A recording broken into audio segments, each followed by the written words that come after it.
یہ ہے سارا۔ ارد گرد کے لوگ اسے خاموش طبع سمجھتے ہیں، لیکن جو کوئی نہیں دیکھ سکتا وہ ہے وہ بھاری بوجھ جو وہ اپنے اندر اٹھا کے پھر رہی ہے۔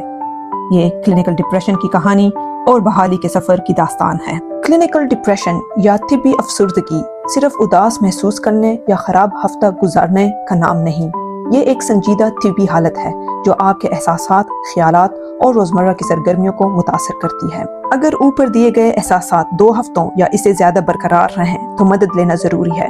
ڈپریشن کمزوری نہیں ہے، یہ ایک حالت ہے جسے توجہ اور دیکھ بھال کی ضرورت ہے۔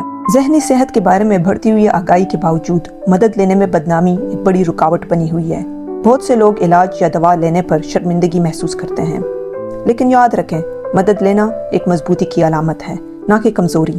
ڈپریشن ایک طبی حالت ہے جیسے ڈائبٹیز یا دمہ، اور علاج زندگی بچا سکتا ہے۔ سارا کے لیے ڈپریشن مستقل تھکاوٹ اور ان چیزوں میں دلچسپی کی کمی کی صورت میں ظاہر ہوا جو وہ پہلے پسند کرتی تھی۔ وہ کام پر توجہ مرکوز کرنے میں ناکام رہی اور دوستوں اور خاندان سے دور رہنے لگی۔ ان علامات کو پہچاننا مدد حاصل کرنے کی طرف پہلا قدم ہے۔ اپنے جذبات کے بارے میں بات کرنا ناقابل یقین حد تک مشکل ہو سکتا ہے، لیکن یہ بھی ایک طاقتور پہلا قدم ہے۔ سارا نے اپنے بہترین دوست سے بات کی جس نے اسے پیشہ ورانہ مدد لینے کی ترغیب دی۔ اپنے جذبات کسی قابل اعتماد شخص سے شیئر کرنا شفا یابی کی شروعات ہو سکتی ہے۔ ڈپریشن کئی عوامل کا نتیجہ ہوتا ہے جن میں حیاتیاتی یعنی دماغی کیمیکلز یا ہارمونی توازن میں تبدیلیاں شامل ہیں۔ غم، صدمہ یا سنگین بیماری بھی ڈپریشن کا باعث بن سکتا ہے، اور ڈپریشن وراثتی بھی ہو سکتا ہے۔ ان وجوہات کو سمجھنا ضروری ہے تاکہ ہم ڈپریشن کو ہمدردی کے ساتھ نہ کہ تنقید کے ساتھ سمجھیں۔ ڈپریشن ایک طبی حالت ہے اور کسی بھی دوسری بیماری کی طرح اس کا علاج ہونا ضروری ہے۔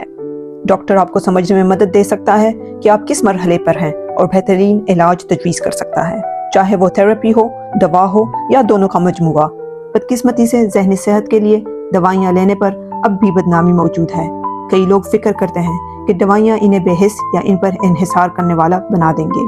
حقیقت میں جب کسی ماہر صحت کی نگرانی میں لی جائیں تو یہ دوائیں محفوظ اور مؤثر ہوتی ہیں۔ یہ آپ کو نہیں بدلتی بلکہ آپ کے بہترین ورژن کو سامنے لاتی ہیں۔ بحالی ایک ایسا سفر ہے جسے آپ کو اکیلے نہیں طے کرنا چاہیے۔ اپنے آپ کو حمایت کرنے والے لوگوں سے گھیر لینا بہت بڑا فرق ڈال سکتا ہے۔